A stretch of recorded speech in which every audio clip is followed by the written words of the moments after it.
Volcanoes are one of the most dramatic spectacles on the planet. Red-hot lava can be thrown hundreds of feet into the air, or flow down the mountainside like rivers of flame. However, a volcanic eruption is not something that many of us will actually witness, not in person. Although millions of people do live in volcanic regions, for many more of us it seems like something distant and a little exotic. We don't think that it's something we actually have to worry about. But the damage wreaked by a volcano can reach far further than its lava flows. A big enough volcanic eruption can change the world. I'm Kari Faye, and this is Great Disasters.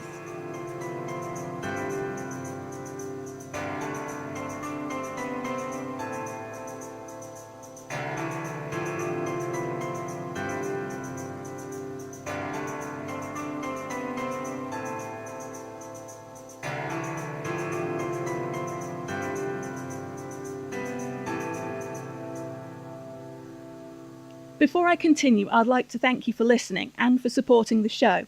I'd really appreciate it if you took a moment to leave a review on iTunes or stop by on Patreon to pledge your support.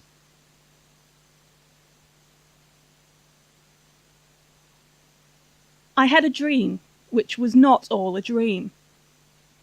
The bright sun was extinguished, and the skies did wander darkling in the eternal space, rayless and pathless, and the icy earth swung blind and blackening in the moonless air. Morn came and went, and came, and brought no day, and men forgot their passions in the dread of this, their desolation, and all hearts were chilled into a selfish prayer for light.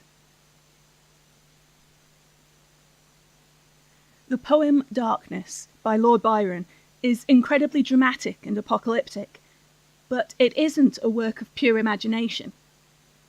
In the summer of 1816, on the shores of Lake Geneva, Byron witnessed days of strange darkness, and on at least one such day, the sun simply couldn't be seen at all. What he didn't know was that the darkness he saw was the result of something that had happened over a year before, and many, many miles away. Mount Tambora lies on the island of Sumbawa in the Indonesian archipelago, less than 600 miles south of the equator. At the beginning of 1815, it stood more than 4,300 metres, or 14,100 feet, tall. This changed in April of that year. Tambora was, and still is, a stratovolcano, and although it had been dormant for centuries, it was waking up. It had for some time been emitting ominous rumbles and belches. The eruption began on the evening of the 5th of April. With an enormous sound like a thunderclap, the mountain emitted a column of fire that burned for 3 hours. Then, as quickly as it had begun, it seemed to be over. It wasn't. On the evening of the 10th, the mountain awoke again. This time, the summit exploded in 3 columns of fire, throwing a huge amount of ash and pulverized rock into the air. Lava flowed down the mountainside, and a rain of fire, ash, and pumice stones, some described as big as 2 fists, fell all around.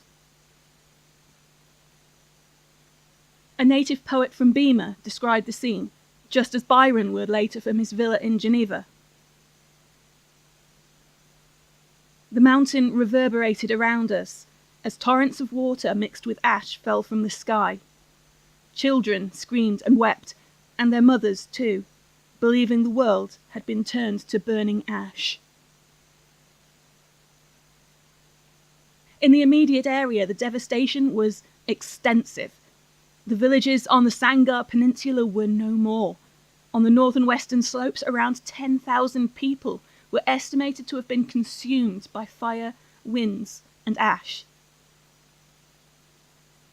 As pyroclastic flows raced across the island and reached the sea, more explosions followed. Steam and ash clouds rose wherever they met.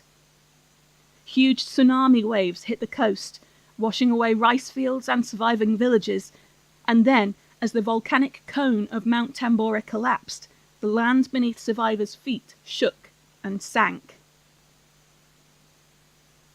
This was what is called a Plinian eruption, named after Pliny the Younger because of his account of the explosive eruption of Mount Vesuvius. And this wasn't the end of the horror for the islanders. The following days were darkened by the hovering ash cloud, and those who survived found little to eat or drink. Wells had been poisoned by ash, and all the crops destroyed. Thousands more would die of sickness and starvation. On the 11th of April, the captain of the Benares, an East India Company ship, described what they saw sailing nearby. By noon, the light that had remained in the eastern part of the horizon disappeared, and complete darkness had covered the face of day. The darkness was so profound throughout the remainder of the day that I never saw anything equal to it in the darkest night. It was impossible to see your hand when held up close to the eye.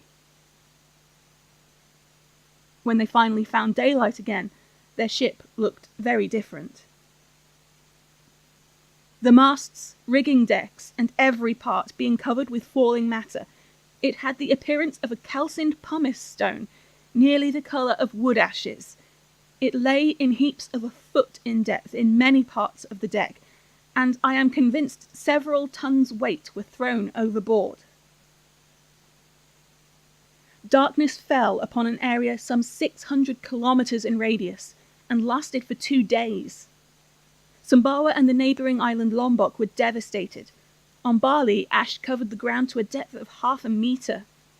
With no crops left, starvation loomed, and thousands tried to sell themselves or their children into slavery just to get a little rice to eat.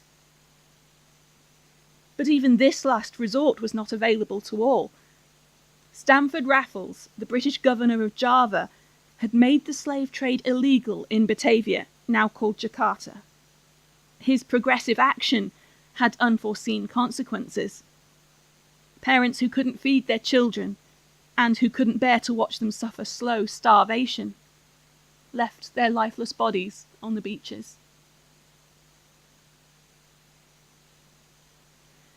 What made the eruption of Mount Tambora different to other volcanic events was its sheer violence. First the Plinian jet, and then the secondary ash clouds, which were generated by the pyroclastic flows hitting the ocean, threw huge amounts of volcanic matter high up into the stratosphere, some 40 kilometres up. When I say huge, I mean really seriously huge. After the eruption, Mount Tambora stood some 1,449 metres shorter than before, and had a giant caldera at the top 6 kilometres wide. It's been compared to taking all of the topsoil in Illinois and Texas and throwing it into the sky. The heavier bits came straight back down again, causing the heavy ash rain that fell across the Sangar Peninsula. But there was a lot of lighter stuff in the cloud too. Sulphur and fluorine gases and very fine ash particles, which didn't have enough weight to carry them down to Earth right away. They had blown so far up into the atmosphere that they were above the rain-carrying clouds, which might otherwise have washed them down. These lighter particles didn't just hang in the air above the mountain, though. Carried by the winds, they spread and spread. Because Tambora was so close to the equator, and because of the way the trade winds swirl around the globe, they went pretty much everywhere. Evidence of this cloud has been found in the ice at both poles. Once wrapped around the entire world, this cloud of dust reflected some of the warming rays of the sun back into space, and the Earth cooled. It took some 3 years for the cloud to finally disperse, but its effects would be most strongly felt in 1816, the year without a summer. The recurring refrain throughout that year was that no such weather could be recalled by even the oldest living inhabitants of any given area. It was difficult to be more specific, as it was not yet common for weather data to be routinely recorded. Meteorology was in its infancy. The records we do have come mainly from the diaries of gentlemen scientists, clergymen and the like, who seem to have kept their data out of sheer curiosity. One such was a Scottish man named George Mackenzie, who carefully recorded how cloudy the skies over the British Isles were between 1803 and 1821. In 1816, he recorded that there were no clear days at all. That might sound like ordinary British weather, but for comparison, between 1803 and 1810, he recorded an average of more than 20 clear summer days per year. And we're not just talking about disappointing weather for a picnic. The lack of sunshine had a devastating impact. The effects of Tambora's eruption were widespread, but they were not uniform in nature. While some parts of the world, such as Britain and Western Europe, were battered and deluged by storms, others suffered a seemingly endless drought. These varying extremes, however, had a similar effect on agriculture. Yields fell dramatically. Crops withered or rotted in the fields. People rioted over bread as the prices rose far out of the reach of ordinary labourers. With no harvest in sight, many resorted to desperate measures. Some fled, becoming refugees and wandering in search of somewhere that might take them in. Others scavenged for what little they could find. A priest in Glaris, Switzerland, wrote, "It is terrifying to see these walking skeletons devour the most repulsive foods with such avidity. The corpses of livestock, stinking nettles, and to watch them fight with animals over scraps." In Ireland, Tambora could have taught a valuable lesson, but it was sadly ignored. An official account given in Parliament after the fact by Charles Grant, Chief Secretary for Ireland, began. In the years 1816 and 1817, the state of the weather was so moist and wet that the lower orders in Ireland were almost deprived of fuel wherewith to dry themselves, and of food whereon to subsist. They were obliged to feed on esculent plants such as mustard seed, nettles, potato tops and potato stalks, a diet which brought on a debility of body and encouraged the disease more than anything else could have done. The disease in question was typhus, and its spread was causatively linked to the deprivations caused by the weather. Temperatures had fallen, and rainfall increased to such a degree that crops were literally drowned.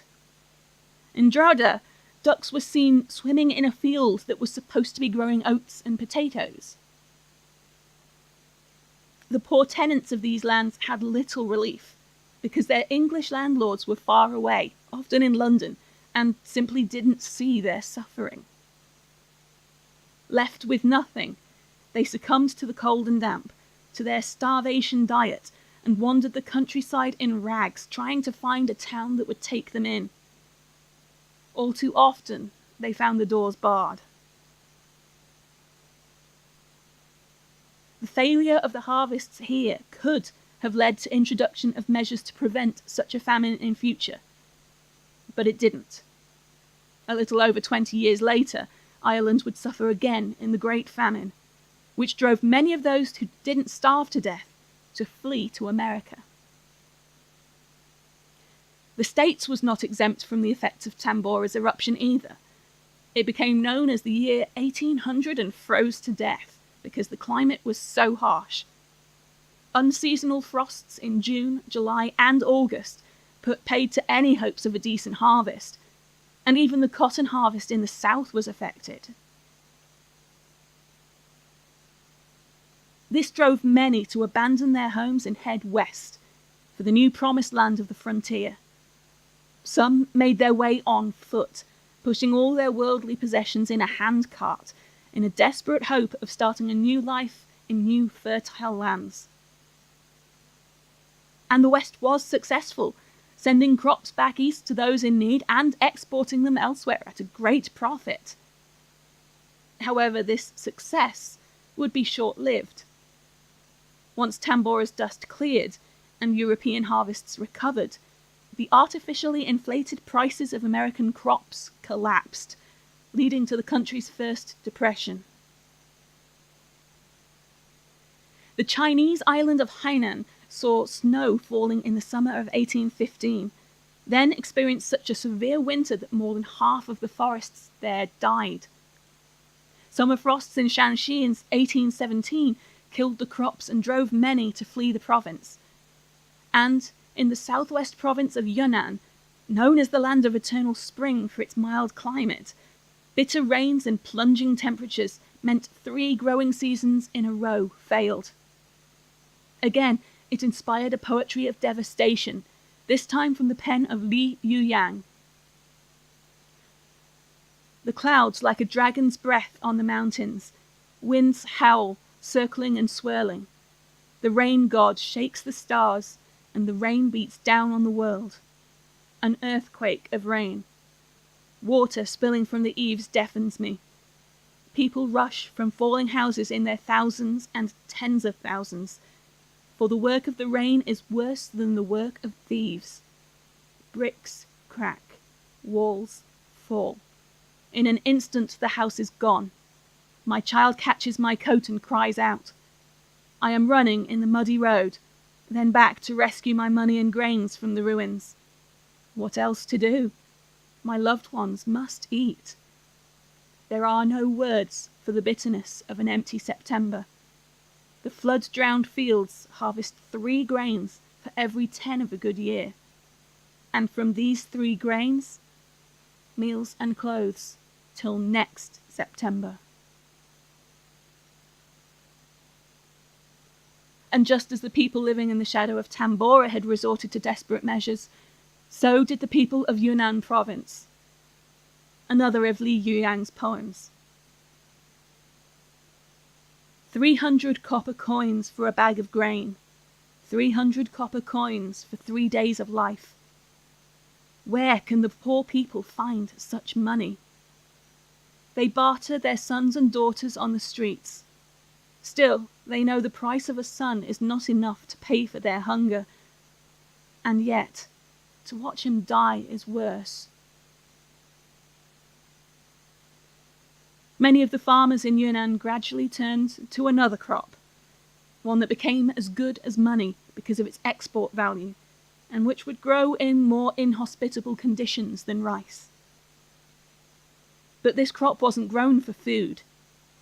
They began growing opium poppies, becoming a centre for a booming illicit drug trade. In India, the monsoon rains failed to arrive as expected. May, June, and July were cripplingly dry. Then in late August, the drought finally broke, bringing with it 100-year floods and a different kind of devastation. Disease was common, and the banks of the river Ganges were covered with the dead and the dying. The following year was also bad. This time the monsoon came early, and an epidemic of cholera followed quickly in its wake, boosted by the alternation of drought and flood. An English traveller, James Statham, described the horrors he saw there.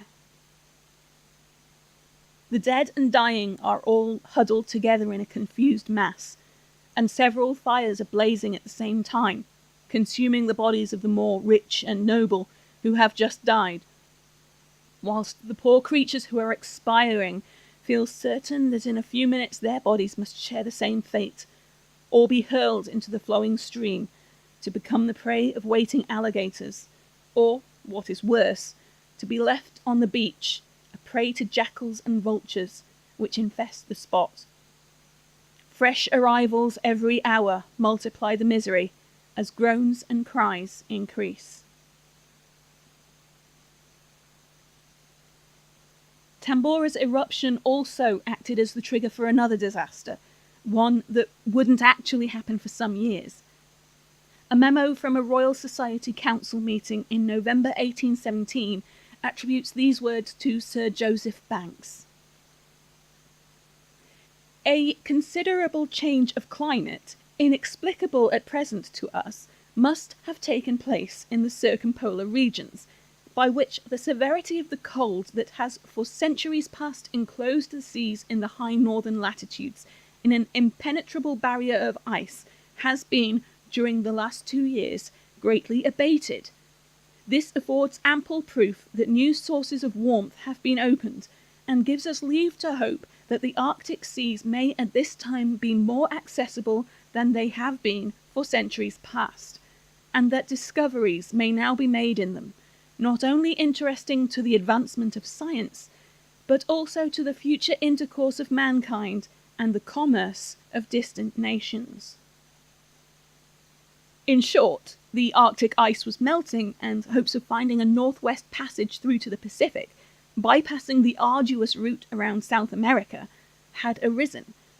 A new wave of Arctic exploration began on that basis, and would lead in time to the disastrous Franklin expedition of 1845, when 128 men embarked on a mission to find that northwestern route, and not a single man returned. If you're interested in that, you might want to check out The Terror, a new AMC television series based on the Dan Simmons novel by the same name, which tells a fictionalized account of that expedition.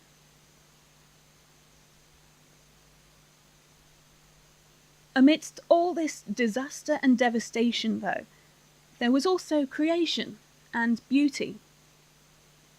Mount Tambora's clouds of ash painted the sunset skies around the world with such vivid colours that many artists were inspired to attempt to record them. J.M.W. Turner's landscapes are a prime example.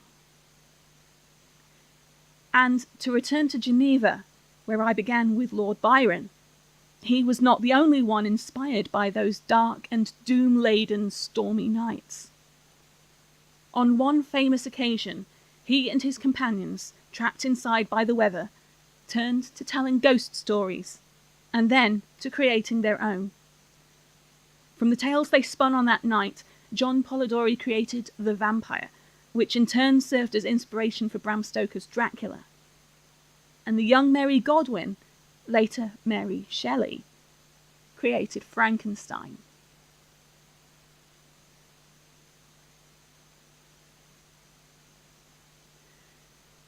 Great Disasters is written, researched and produced by me, Kari Fay. For more information, check out the website at www.greatdisasters.co.uk or stop by on Facebook, Instagram or Twitter to say hi and leave your thoughts.